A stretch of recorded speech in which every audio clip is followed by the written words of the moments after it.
me alone. I'm minding my business.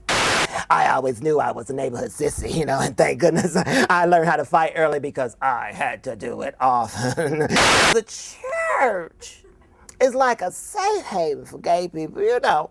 People still try and deny it, but you know, the church is full of gay people. I believe that this is the way I was created. I didn't choose it. Who would choose it?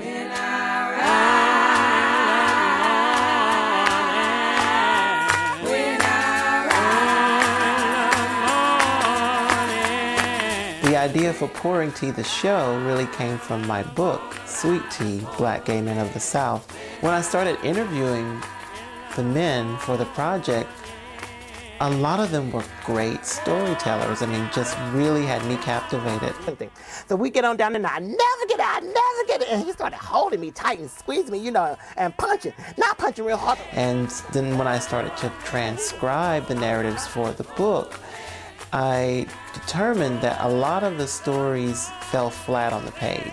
And the reader wouldn't really get a sense of how this person sounded, how they put stress on this word or that phrase. And also, a lot of regions in the South have different dialects. And so I said, there has to be a way that I can sort of recreate the interview experience for the reader.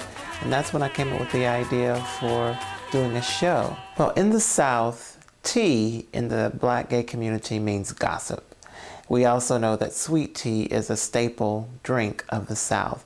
And so pouring tea means to share the gossip, to tell, you know, the stories that may be going under the radar, hidden under the radar. The show covers, depending on the venue, 8 to 9 men. And the ages range from 21, that's Stephen, he's the youngest narrator that I perform, to 93, and that's the Countess Vivian. Was there a gay community here in New Orleans in the 20s and 30s? Oh yeah, I hope to tell you.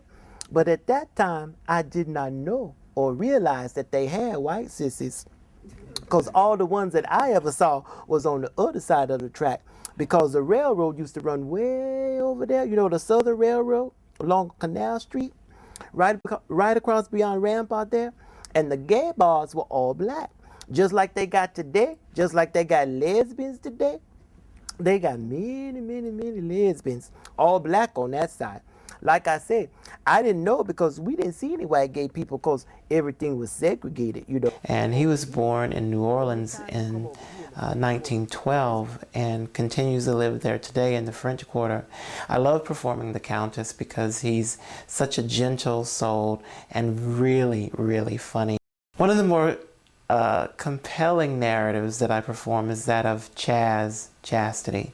Now, Chaz lives his life as a man on Sunday and her life 6 days a week as Chastity and is a hairstylist. But there's something about the black race that they're always able to call you out, especially the children. So I would enter a building, enter a room, be it church or the mall, convenience store, even a doctor's office. A lot of the people, especially the children, would see something, but they weren't quite sure what they were looking at, you know, because here is this 5'11", very statuesque woman, you know, large feet, large hands, but very immaculately dressed and very polished. It was almost too good to be true, you know.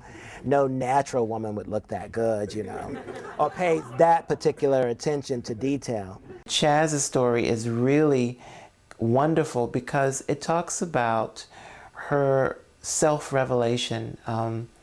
She has a dream that is a turning point in her life. I won't give much more away, but it's a really, really powerful story. Michael is one of the funniest narrators that I perform because he's very articulate, but has a very distinct way of talking. And he tells a very funny coming out story that involves hair. And I had this high top fade thing, you know, and she asked me to do this hair show. And I said, yeah. And she said, well, you going to let me do your hair? I said, girl, do whatever you're going to do as long as you're going to pay me. Well, she permed it. And after it permed, it fell down to here. And it was this really pretty long bang. And she said, "That's so pretty." And because all this was cut off and then I had this big slope thing. Perhaps the best storyteller of the people that I perform is Freddie. Freddie was born in Madison, Georgia, and now lives in Atlanta.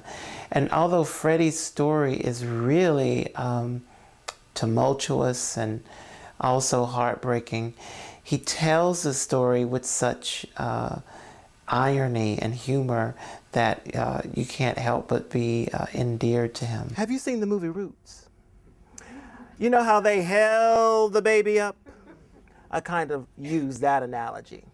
My grandmother held me up and declared that none of her blood was in me, which meant that her son was not my father. So my father, being the weakling that he was, I think believed her.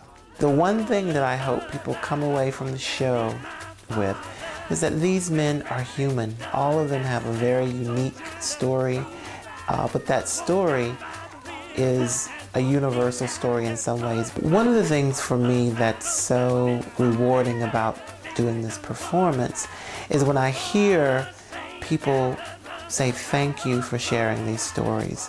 It's also gratifying for me to hear stories from Black gay men who are in the audience who come up to me after the show and say, "Thank you for telling my story. Thank you for telling our story."